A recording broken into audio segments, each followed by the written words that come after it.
어선들은 피할 곳을 찾아야 합니다. 새들도 마찬가지입니다.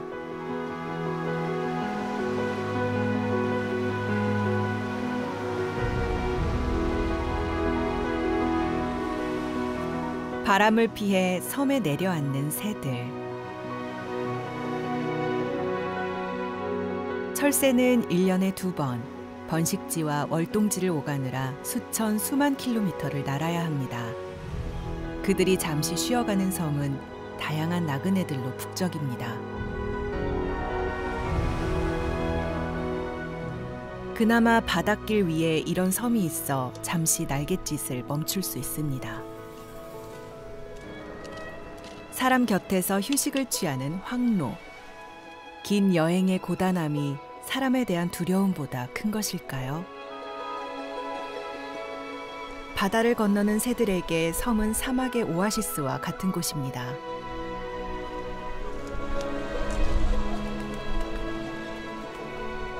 잠시 멈추었던 날개를 펼치고 새는 섬에 의지한 여정을 다시 시작합니다.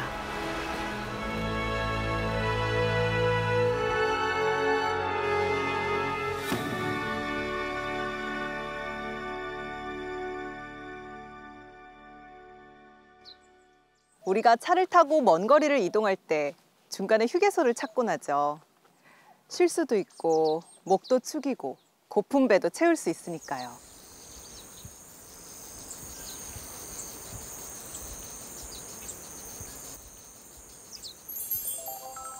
먼 거리를 이동하는 철새들에게도 그런 휴게소가 있습니다. 바로 중간 기착지라 불리는 곳인데요. 한국의 많은 섬들은 새들이 잠시 쉬어갈 수 있는 중간 기착지라 할 수 있습니다.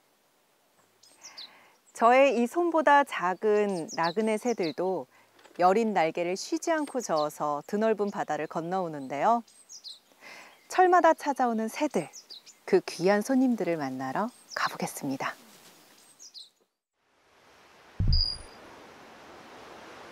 새들을 만나러 섬으로 가기 위해 찾은 목포항. 섬으로 가는 배편이 가장 많은 곳입니다. 줄 엄청 길어요.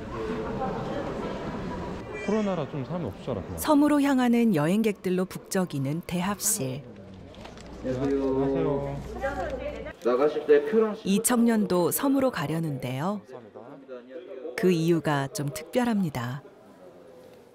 4, 5월 달 이 봄에 새들이 섬을 따라서 이동을 하는 시기이기 때문에 이 시기에 맞춰서 섬에 가면은 진짜 굉장히 다양한 새들을 볼 수가 있어요. 봄섬 같은 경우에는 뭐 연례 행사 같은 느낌으로 1년에 한 번은 꼭 가줘야죠. 만약에 그 일상이 너무 바빠서 탐조할 시간이 없다, 1년에 한 번밖에 탐조할 시간이 없다? 그러면은 저라면 봄섬을 가겠습니다.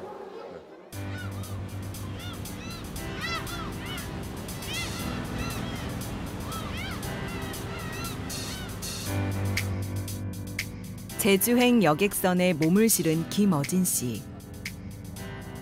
초등학생 때 첫 탐조를 해본 후 새에 푹 빠진 어진 씨는 새를 주제로 한 SNS 채널을 운영하는데요. 구독자 수가 22만 명을 넘습니다. 하체에서 발생할 수 있는 병균들이 다른 곳으로 퍼지는 걸 막아주는 역할을. 새에 대해 말하는 몇 안 되는 크리에이터인 어진 씨. 어진 씨가 영상을 만드는 건 새와 그들의 서식지에 사람들이 관심을 갖길 바라는 마음에서입니다. 이렇게 해서 거의 200마리는 가까이 되는 것 같아요.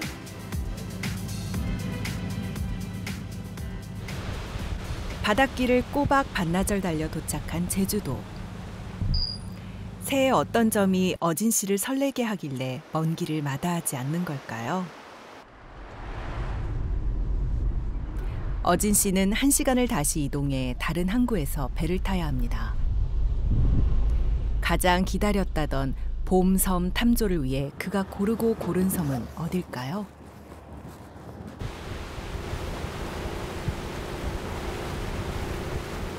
제주도 서남 쪽에 있는 마라도입니다. 국토 최남단 섬. 마라도는 남에서 북으로 이동하는 철새들을 가장 먼저 맞이합니다. 호주와 동남아시아에서 출발해 바다를 건너오는 철새들이 제일 먼저 쉴 수 있는 중간 기착지죠. 마라도는 바다 한가운데 솟아난 작은 화산섬입니다.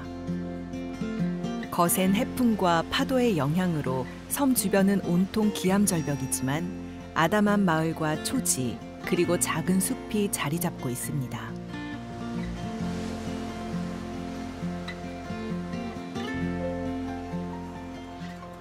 어진 씨는 짐을 내려놓기도 전에 새부터 찾아봅니다. 시작 좋네.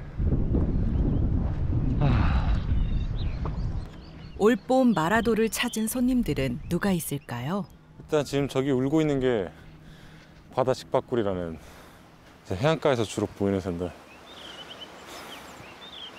도착하자마자 울음소리 들으니까 딱 기분이 좋네요. 바다 직박구리는 바닷빛을 닮은 새군요. 아 혹시 지금 저거 뭐지? 지금 저기 들판에 새가 하나 보이는데 흰날개 호랑이 여름길. 머리 빨갛고 몸통 색깔이 되게 독특하죠. 진짜 예쁜 새인데. 뛰어온다 막. 이쪽으로 뛰어오네. 마라도에서 보기 드문 나그네새, 흰 날개 해오라기. 번식기엔 암컷을 유혹하기 위해 수컷의 깃털색이 화려해집니다. 농경지에서 자주 보이는 여름철새, 쇠백로도 함께 있네요. 번식기가 되면 노란색 깃이 도드라지는 황로까지 모두들 먹이를 찾느라 바쁩니다.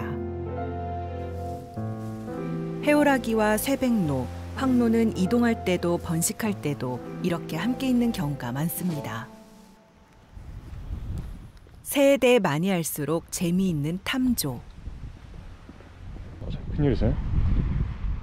눈여겨보면 보물 같은 존재들을 발견할 수 있죠. 지금 제 바로 앞에 보이는 새가 촉새예요. 근데 섬에 오면 가장 많이 보이는 새인데 잘 모르시는 분들이 보면 참새랑 다를 게 없죠. 근데 잘 보시면 참새랑은 이제 머리 색깔이 다르고 머리의 무늬도 다르고 색도 다르고. 여기 이 새들이 바로 참새인데요. 녀석들처럼 내내 한 지역에 머무는 새들을 텃새라고 합니다.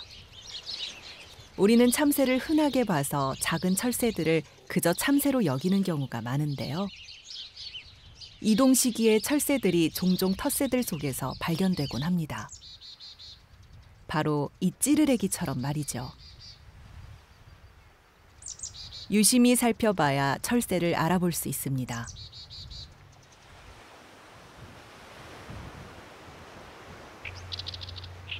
이 새는 개개비입니다. 우리나라 하천변이나 습지의 갈대밭에서 번식을 하는 여름 철새죠. 제주도까지 왔으니 여정이 얼마 남지 않았네요. 물떼까치는 우리나라나 일본에서 겨울을 보낸 후 몽골까지 날아가 알을 낳는 새입니다. 아직 갈 길이 머네요. 민가든 초지든 구석구석 잘 살펴야 숨어있는 귀한 손님들을 찾아낼 수 있습니다. 눈높이를 낮추니 보이는 새도 있습니다. 쇠솔딱새는 숲속의 작은 나뭇가지에 앉는 습성이 있는데요. 저 작은 몸으로 히말라야나 바이칼호까지 갑니다.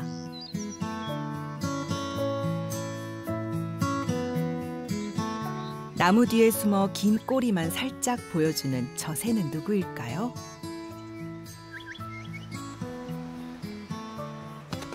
꼬리 깃이 인상적인 긴 꼬리 딱새입니다. 수컷은 번식기에만 이렇게 꼬리가 길어집니다. 암컷에게 잘 보이기 위한 치장이죠.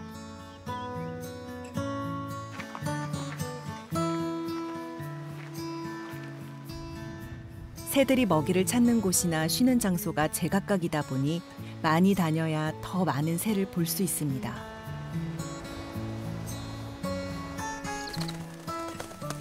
먼 거리를 가야 하는 철새들은 이런 섬에서 쉬어가며 체력을 보충해야만 남은 여정을 계속할 수 있습니다.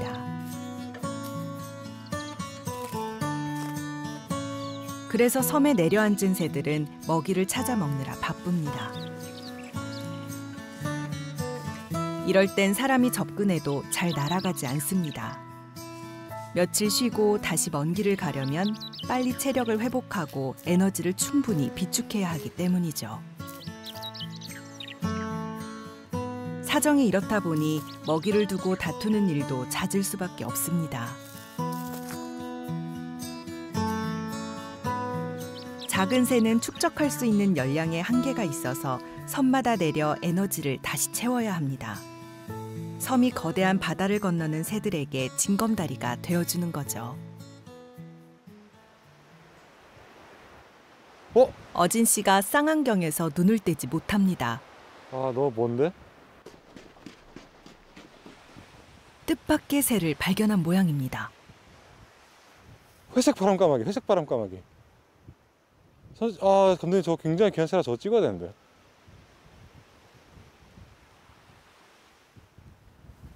찍기가 어렵네? 아, 있다, 찍었다. 회색 바람까마귀가 맞는 것 같은데? 와, 대박이네. 아, 이거는 지금 카메라 가져와서 찍어야 되는데 어떡하지? 야, 역시 마라도. 역시. 지금 제가 방금 본 새가 저도 태어나서 처음 보는 새인데 우리나라에서는 정말 몇 차례 관찰 기록이 없는 굉장히 귀한 새거든요. 회색 바람 까마귀는 우리나라를 좀처럼 경유하지 않는 새입니다. 이동 중에 길을 잃었을 가능성이 크죠. 섬 탐조의 묘미는 다른 지역에 비해서 일단 볼 수 있는 새가 훨씬 다양한데 예측이 안 된다는 거죠. 어떤 새를 볼 수 있을지. 혹시 이 섬에 가면 엄청 귀한 새를 보게 될지도 몰라. 막 열심히 돌아다니죠. 그러다가 이제 못 보는 게 이제 보통이지만 그러다가 어쩌다가 이제 귀한 새를 보게 되면 대박, 나이스, 이제 이런 거죠. 회색 바람 까마귀가 길을 잃은 건 날씨 탓일 겁니다. 봄철 바다와 섬의 날씨는 변화무쌍합니다.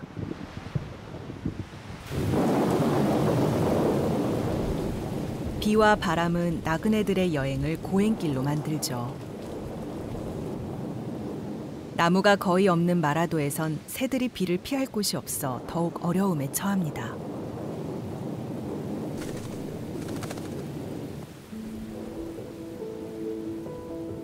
날이 굳으면 체력을 회복한 새들은 목적지를 향해 서둘러 떠납니다. 하지만 체력을 미처 회복하지 못한 경우엔 섬에 남아서 날이 좋아질 때까지 기다려야 하죠. 떠나지 못한 쇠 붉은 뺨 맷새는 에너지를 보충하는 일이 시급합니다. 빗속에서 체력도 회복하고 체온도 유지하려면 먹이 찾는 일을 멈출 수가 없습니다.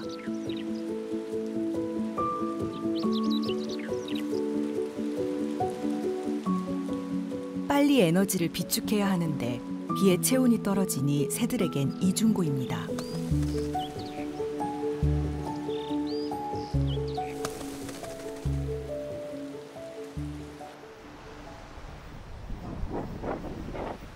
비가 그친 뒤 섬을 둘러보는 어진 씨. 새 사체가 있네요. 여기 해안 절벽에서 쓰러진 새 한 마리를 발견하는데요.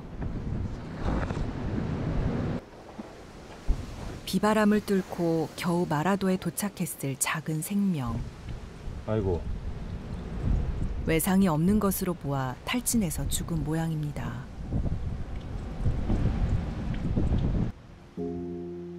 필사적으로 두 날개를 저어왔지만 여기가 마지막 여정이 되어버렸습니다.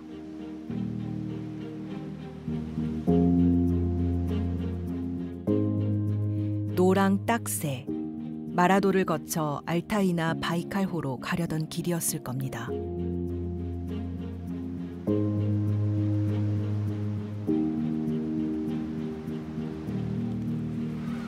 수천 킬로미터의 장거리 여정에서 몇몇 작은 새들은 낙오하고 맙니다.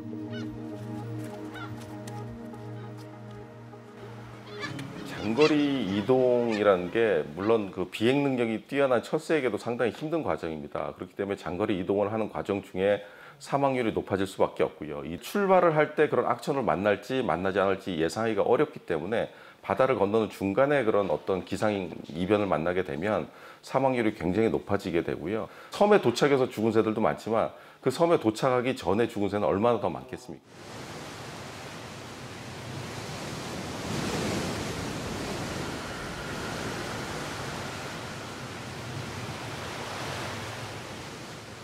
거친 날씨를 뚫고 섬에 도착해도 안심하긴 이릅니다.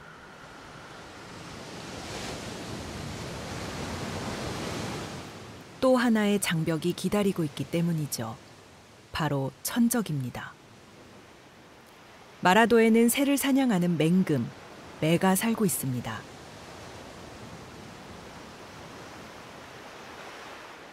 녀석은 텃새로 마라도 전체가 자신의 영역이죠.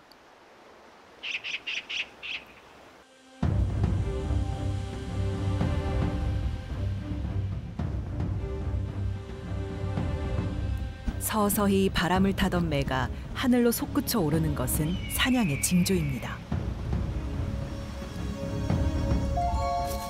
모든 새들은 경계태세에 돌입합니다.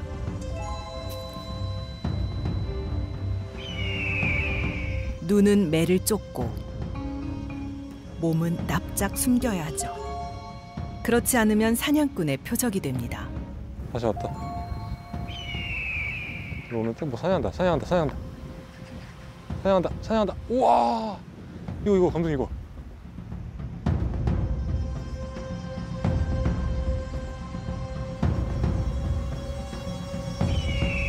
마라도에는 매 한 쌍이 살고 있습니다.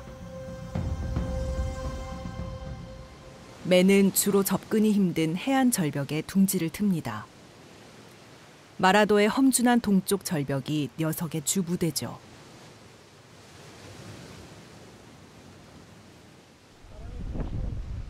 여기 확실히 바람이 안 분다.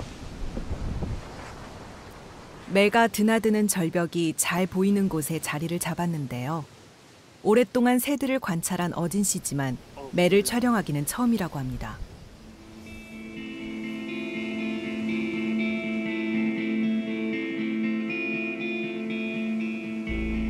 절벽에 올라 자리를 잡는 매.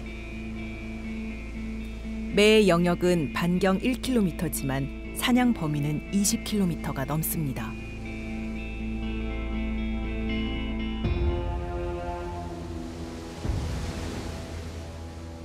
뛰어난 시력을 가진 녀석은 사냥감을 놓치지 않습니다.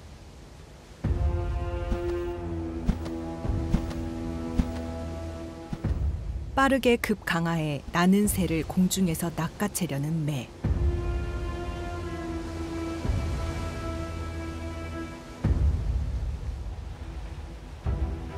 청호반새가 운 좋게 기습을 피합니다. 매는 지구상에서 가장 빠른 동물입니다. 최고 속도는 시속 300km, 빠르게 달리는 KTX와 비슷하죠.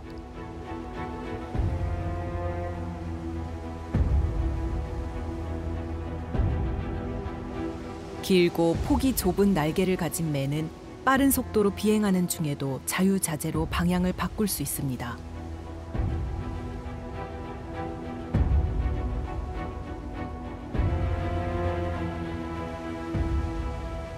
추격보다 기습에 능한 사냥꾼이죠.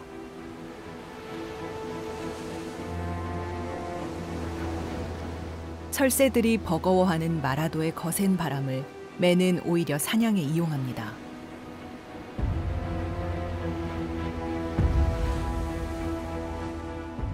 높이 떠올라 바다를 살피는 매.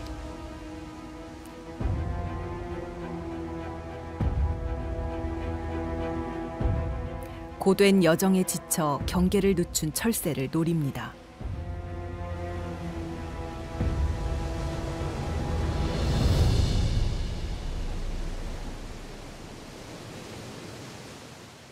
작은 새 한 마리를 잡았습니다.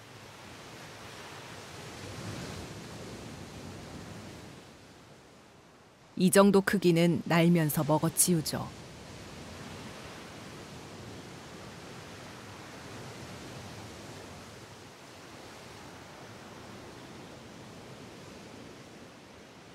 이번엔 제법 큰 먹이를 사냥했습니다.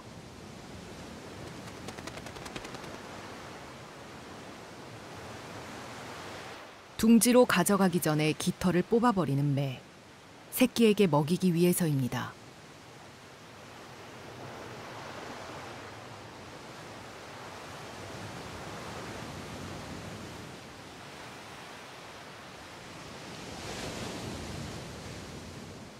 매는 봄철 철새의 이동 시기에 새끼를 키웁니다. 먹이가 가장 풍부하기 때문이죠.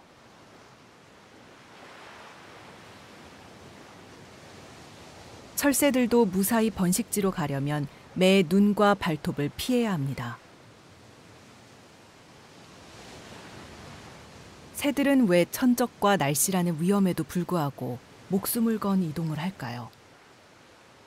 열대지방 같은 경우에는 사계절 날씨도 따뜻하고 먹을 게 있기 때문에 그 지역에서 번식을 사계절하고 텃새로 살면 좋을 거라고 많은 분들이 생각을 하시는데, 그런 열대 지역의 경우에는 경쟁이 굉장히 치열합니다. 그래서 굉장히 그 제한된 자원을 가지고 굉장히 다양한 동물들이 경쟁을 하기 때문에 오히려 번식 여건이 열악한 경우가 많고요. 장거리 이동을 해서 어떤 더 많은 먹이를 얻을 수 있는 기회가 생긴다든지 더 성공적인 번식을 할 수 있는 그런 기회들이 있습니다. 그렇기 때문에 이 이동을 통해서 그 사망률이 높아지는 것을 상쇄하고도 남을 정도의 어떤 새끼들을 생산을 할 수가 있기 때문에 이런 철새들이 계속적으로 이렇게 이동을 하고 있습니다. 우리나라에서 관찰된 것으로 기록된 새는 약 570여 종인데요. 그중 90%가 이동을 하는 철새라고 합니다.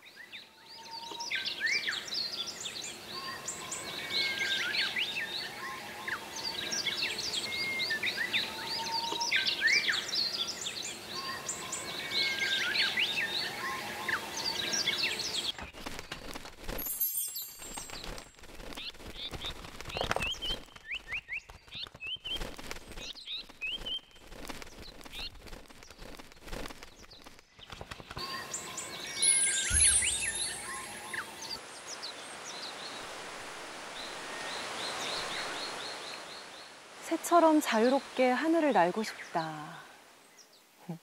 사람들은 종종 그런 바람을 갖곤 하지만 새들은 두 날개를 갖고 태어난 운명으로 평생 고단한 날갯짓을 멈출 수가 없습니다. 그렇다면 새들은 자신이 가야 할 길을 어떻게 알 수 있을까요? 저 태양을 보고? 아니면 별이나 달을 이정표로 삼을까요? 새들의 이동은 아직도 베일에 쌓여 있는 부분이 많이 있습니다. 철새들이 어떻게 방향을 아는지에 대해선 많은 가설이 있습니다. 이 반짝이는 별들도 새들에게 길을 알려주는 이정표 중 하나라고 하지만 아직 뚜렷하게 밝혀진 바는 없습니다.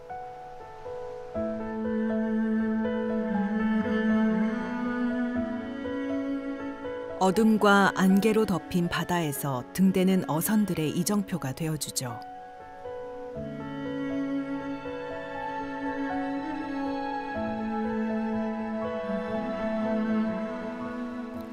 (100년) 넘게 등대가 자리를 지키고 있는 이 섬은 소청도입니다. 밤낮의 기온 차이가 심한 봄철엔 유난히 안개가 잦습니다.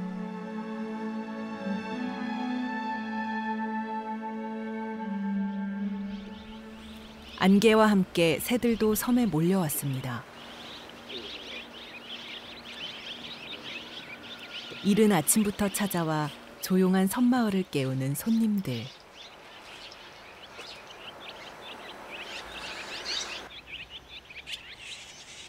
수십 마리는 되어 보이는데요.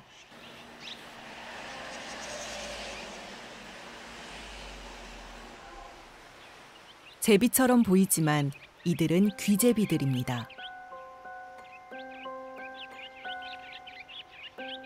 허리 부분의 젓갈색이 제비와 가장 큰 차이점입니다. 안개 속을 헤맸을 귀제비들은 깃털도 다듬고 몸 여기저기 기지개도 켜봅니다.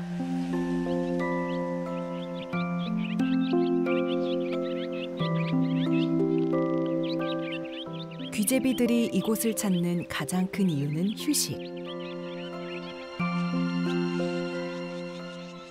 전깃줄 위에 나란히 앉아 단체로 단잠에 빠져듭니다. 그런데 귀제비들의 달콤한 휴식을 지켜보는 눈길이 있습니다. 소청도의 터줏대감 큰 부리 까마귀입니다.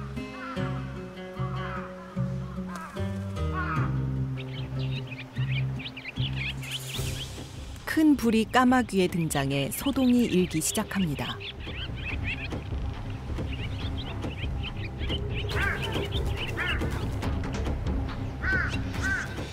요란한 울음소리로 철새들을 내쫓는 까마귀. 왜 그러는 걸까요?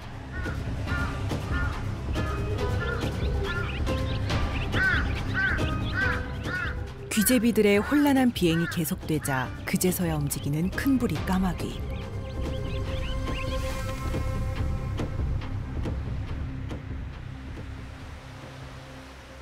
큰 부리 까마귀는 매 같은 사냥술이 없는 대신 뛰어난 지략을 가졌습니다.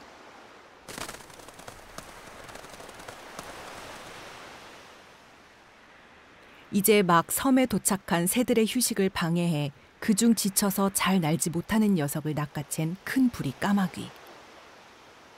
평소대로라면 녀석이 날쌘 제비를 따라잡아 사냥하는 건 불가능한 일입니다.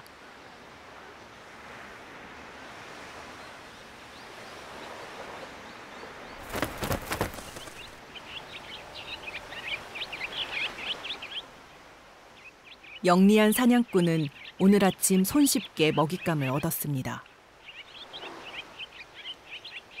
휴식을 방해받은 나그네들은 지친 날개를 쉬지 못하고 방황합니다. 휴식이 절실한 귀재비와 그 절실함을 이용하는 큰 부리 까마귀.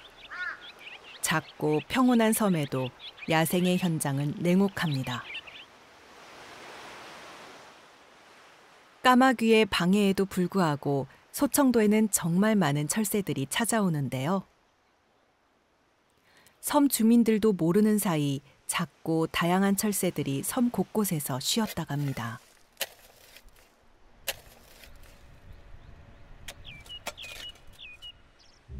대륙 검은 집바귀는 적은 수가 한반도를 통과하는 나그네 새인데요. 소청도의 밭에서 볼 수 있습니다. 인적이 뜸해 한적한 섬마을은 새들이 쉬어가기에 더없이 좋은 곳이죠.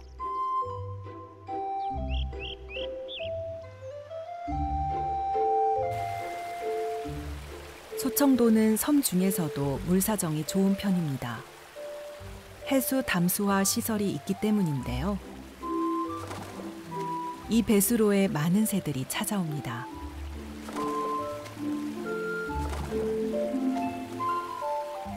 오랜 비행으로 올라간 체온을 낮추고 소중한 날개도 깨끗하게 관리할 수 있어서 새들은 목욕을 좋아합니다. 이 작은 물길이 철새들에겐 생명의 오아시스인 셈이죠. 대부분의 산새들의 경우는 바다에 이렇게 내려앉지를 못합니다. 그렇기 때문에 바다를 건널 때 최단거리로 안전하게 건널 필요가 있고요. 그 목적에 가장 부합하는 지역이 이 지역이라고 할 수 있습니다. 중국의 산둥 반도와 우리의 옹진 반도를 건너는 것이 서해를 가로지르는 가장 가까운 비행 경로인데요. 소청도가 그 길에 위치해 있습니다. 그래서 소청도에선 철새에 대한 연구가 활발합니다.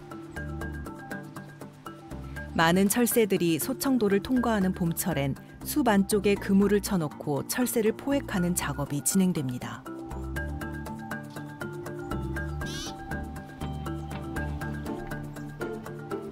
새들의 날개가 다치지 않게 만든 특수 그물이지만 최대한 조심하면서 새들을 떼내는데요.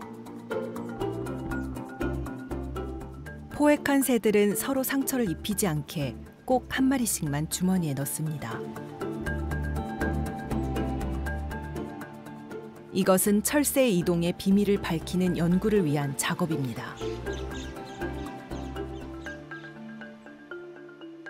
2년 전 소청도에 문을 연 국가철새 연구센터. 소청도를 비롯한 서해 5도 지역의 철새들을 연구 중인데요. 조류학을 전공한 학자들이 숙련된 손길로 새들을 계측합니다. 작은 철새들은 2005년이 되어서야 이동 생태에 대해 연구할 수 있는 기반이 마련되었는데요. 작은 철새류의 이동 생태를 연구하는 데는 가락지를 부착하는 방법이 가장 많이 사용되고 있습니다.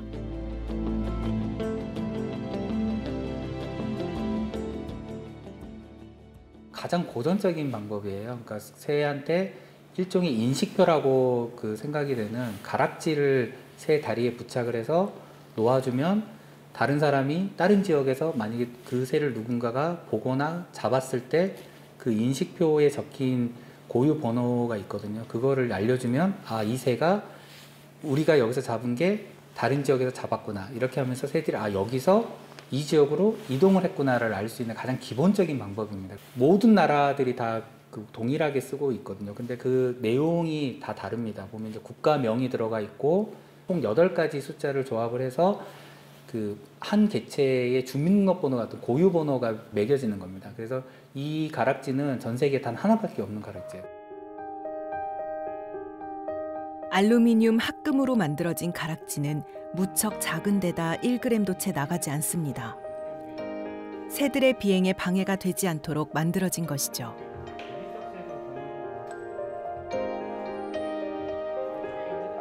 신체 측정과 가락지 부착을 마치면 바로 놓아줍니다.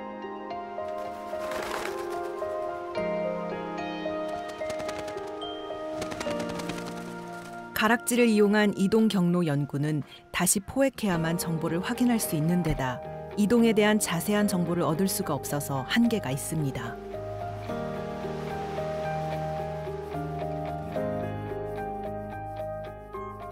우리나라에서 가락지를 부착한 촉새가 타이완에서 발견된 적이 있어 이동 경로상의 2 지점을 확인할 수 있었습니다.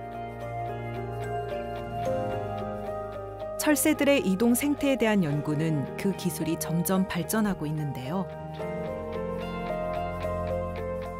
작고 가벼워진 위치 추적 장치를 새에게 부착할 수 있게 되었습니다.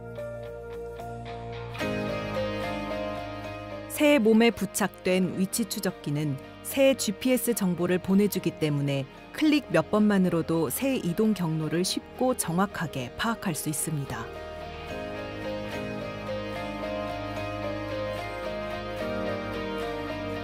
여름 철새인 뻐꾸기에게 위치 추적기를 달았더니 아프리카로 가서 월동을 하고 인도와 중국을 거쳐 우리나라로 돌아오는 것이 최초로 확인됐는데요.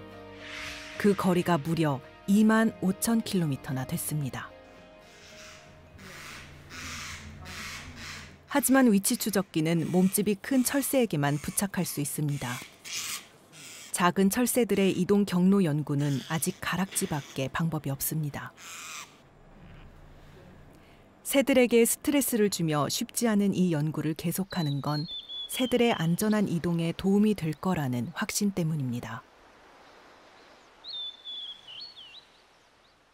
중간기착지라는 이 섬이 왜 중요한가를 알려주는 것 자체가 정보가 있어야지 이런 알려줄 수 있고 그의 정보를 바탕으로 저희가 관리를 할 수가 있거든요. 그래서 이런 최소한의 방해를 해가면서 연구 데이터를 확보하면서 그런 어떤 정책에 필요한 정보를 만들기 위해서 이런 연구를 하는 거죠. 세계 각국의 학자들이 철새 이동에 관한 연구를 지속한 결과 대륙별로 철새들이 많이 이용하는 8개의 주요 이동 경로가 밝혀졌습니다. 우리나라는 동아시아 대양주 철새 이동 경로 중간에 위치하고 있는데요. 이 경로상에 있는 나라들은 서로 협정을 맺고 새들의 안전한 이동과 서식지 보전을 위해 협력하고 있습니다. 새들이 장거리 이동을 하는데 중간에 쉬어갈 수 있는 지역이 굉장히 제한적입니다. 그리고 오랜 진화의 시간 속에서 최적의 어쨌든 이동 경로가 지금 형성이 되어 있기 때문에 그 이동 경로에 있는 그 중간 기착지들이 만약 문제가 생긴다 그러면 새들이 성공적으로 이동하는데 상당히 큰 위협이 됩니다. 일부 섬들의 경우에는 약간 뭐 관광지로 개발이 된다든지 다양한 이제 개발 사업들이 진행이 되고 있는데요. 아무래도 그런 섬들의 경우에는 서식지의 질이 아무래도 조금씩 새들이 이용하기엔 조금 부적합하게 좀 바뀔 수 있고요. 마라도의 상황은 어떨까요? 여의도보다 훨씬 작은 섬에 매년 찾아오는 관광객만 60만 명. 섬 전체가 천연 기념물이지만 면적당 관광객 수는 전국 최고에 가까운데요. 국토 최남단이라는 상징성과 뛰어난 풍광 덕분에 관광객들은 섬 구석구석을 둘러봅니다. 그런데 마라도에 철새가 많다는 것을 아는 사람은 많지 않습니다. 의도치 않게 철새의 휴식을 방해할 수 있다는 것도 잘 모르죠. 관광객들이 마라도에 머무는 시간은 오전 10시부터 오후 4시까지. 그 사이 새들은 맘 편히 쉴 수가 없습니다. 휴식을 방해받은 새들은 섬을 떠나거나 하늘을 방황할 뿐입니다.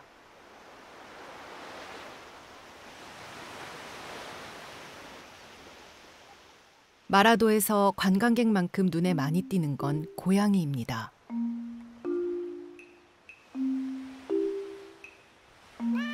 대부분 주인이 없는 들고양이인데요. 이 작은 섬에 고양이가 약 100마리 정도 있는 것으로 추정되고 있습니다.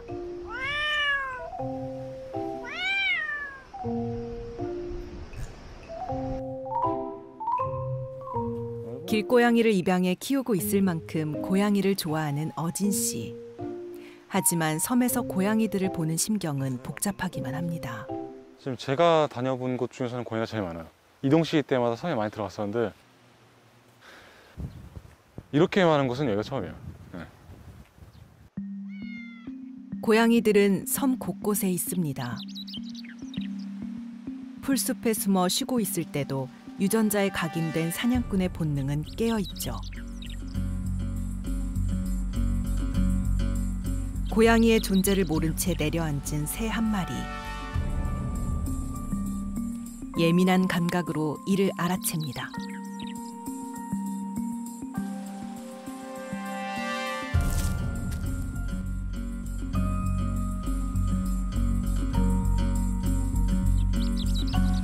배고픈 맷새는 포식자의 접근을 알아채지 못합니다. 은밀하게 거리를 좁히는 고양이.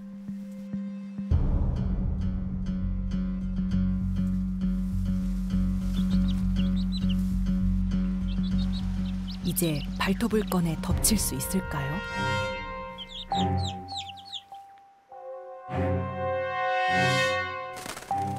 맷새가 고양이를 알아챈 모양입니다.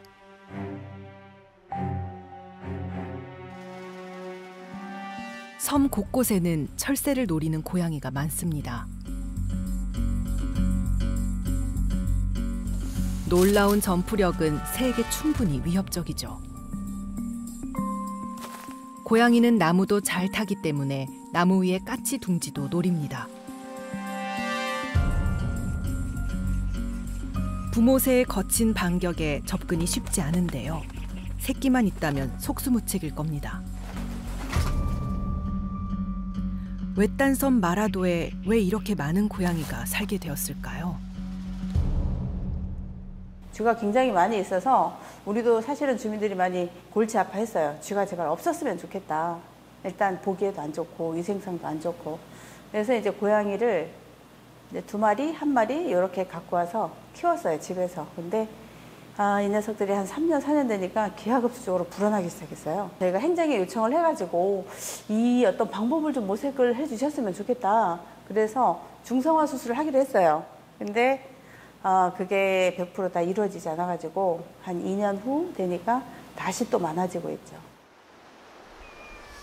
섬에서 고양이로 인한 새들의 피해를 많이 목격한 어진 씨는 영상을 찍어 SNS 채널에 싣기도 했습니다.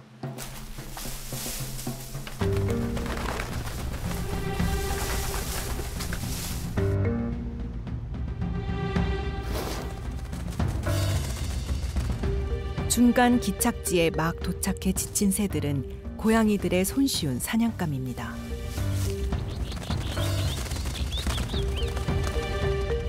고양이의 새 사냥은 먹기 위한 것만이 아니어서 더욱 문제가 되죠.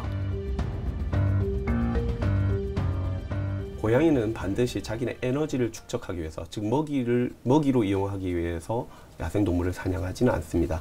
호기심이라든가 놀이라든가 선물 용도로서 이렇게 포식을 할 수가 있기 때문에 고양이가 있는 한 야생동물의 피해는 계속해서 발생을 할 수가 있고요. 마라도와 같이 철새들이 지쳐있는 중요한 철새 서식지 또는 중간기착지에서는 고양이에 의해서 더 큰 피해가 발생할 수 있습니다. 섬에 온 새들이 죽는 원인을 조사한 결과 들고양이에 의한 피해가 가장 컸는데요. 예상치 못한 원인들도 많았습니다. 인공 구조물이나 기름 오염처럼 말이죠. 쓰지 않아 방치된 어구에 새들이 갇혀서 죽기도 합니다. 미살리 꺼내서 아이고 목에 끈이 걸려가지고 이건 아예 아하 이런 이거 방금 전까지만 해도 없었는데 여기 옆에 유리창에 부위자 죽지 않았을까 싶네요. 맞네 진홍가슴도 죽었다. 헉! 뭐야 돼지파이도 죽었어? 에휴. 유리창으로 인한 죽음까지. 이는 사람들이 의도한 상황은 아닙니다. 그저 새들의 허무한 죽음에 무관심했을 뿐이죠. 우리가 잘 알지도 못하는 새들이 이 땅에 잠시 왔다 가는 것이 뭐가 그리 중요할까라고 생각할 수도 있지만 새에게 관심을 갖는 건 결국 인간이 살아가는 환경에 관심을 갖는 일입니다. 새는 환경 변화를 알려주는 지표종으로 만약 어딘가에 새들이 사라졌다면 그곳 생태계에 문제가 있을 수도 있다는 뜻입니다. 관심을 갖고 들여다보지 않으면 결국 이 문제는 인간에게까지 영향을 미치게 되겠죠. 섬이 중간 기착지로서의 역할을 잃는다면 새들은 떠날 것입니다. 징검다리 하나를 잃으면 그들의 여정은 더욱 위태로워지겠죠. 어떻게 하면 조금이라도 철새들이 안심할 수 있는 섬으로 만들 수 있을까요? 이게 어떤 거냐면 이게 고양이들이 밤에 막 돌아다니잖아요. 그럴 때 맞아요. 새들이 이걸 보고 빨리 도망갈 수가 있어요. 그래서 고양이들이 새를 장난으로 잘 못 잡게.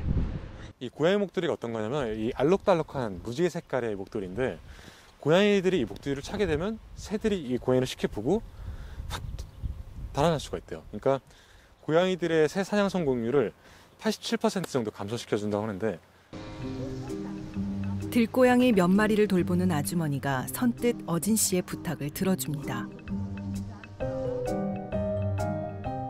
고양이 목도리는 사람이 만질 수 있는 고양이에게만 씌울 수 있어 완전한 해결책은 되지 못합니다. 하지만 고양이에 의해 철새들이 피해를 입고 있고 고양이만큼 새도 소중한 생명임을 알리기 위해 어진 씨는 주민들에게 목도리를 나눠줍니다. 목걸이도 그냥 주셔. 5, 6. 아니, 6. 이거 그거. 네, 이것도. 감사해요. 아유, 아닙니다. 내가 아니 있는 대로 맡겨놓고. 아니 이거를 다행히 준비해온 목도리를 모두 나눠줄 수 있었습니다.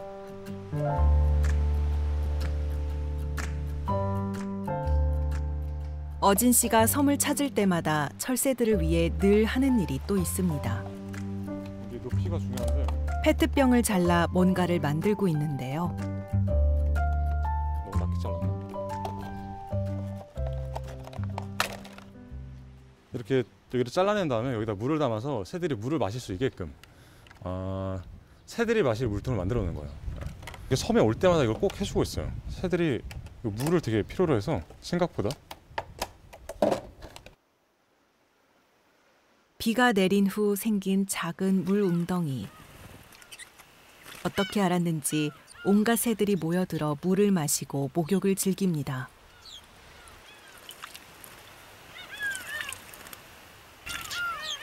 바닷물로 목을 축일 수 없기에 섬을 만나 마시는 물은 생명수입니다.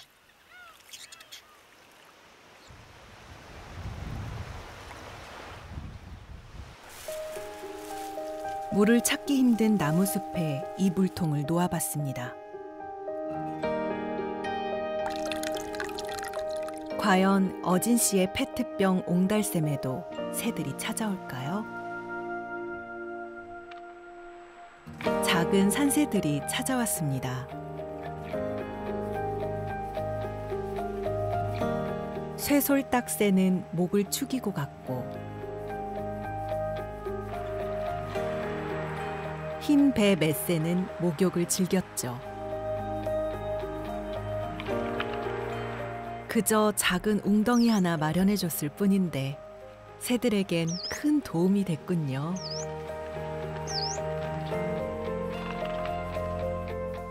어진 씨는 마라도에서 진행된 조류 조사에도 참여했는데요.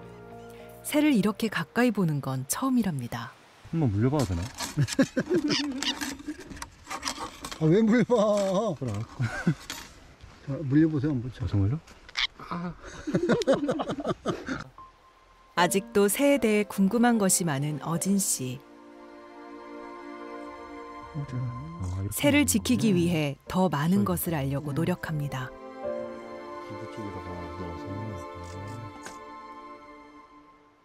어떤 생명을 사랑한다는 것은 이처럼 세심하게 살펴서 필요한 것을 알아차리는 일이 아닐까요? 우리 주변에 이렇게 새들이 생각보다 많아요. 이 섬도 섬이지만 아파트 도심 같은 곳에서만 찾아봐도 생각보다 굉장히 다양한 새들이 많이 살아갔거든요. 근데 사람들이 그걸 잘 몰라요. 일종의 배경처럼 인식하거든요. 근데 그런 새들이 살아가고 있다는 걸 알게 되기만 해도 최소한 무관심 속에 이렇게 의미 없게 사라지는 일은 좀 줄어들지 않을까? 그런 생각을 하게 돼요. 한 뼘도 안 되는 날개로 수만리 창공을 나는 새들. 망망대해를 건너는 그들의 여정은 우리와 연결되어 있습니다. 우리에게는 그저 아름답게 보이는 날갯짓이지만 철새들에겐 온 삶을 건 비행입니다.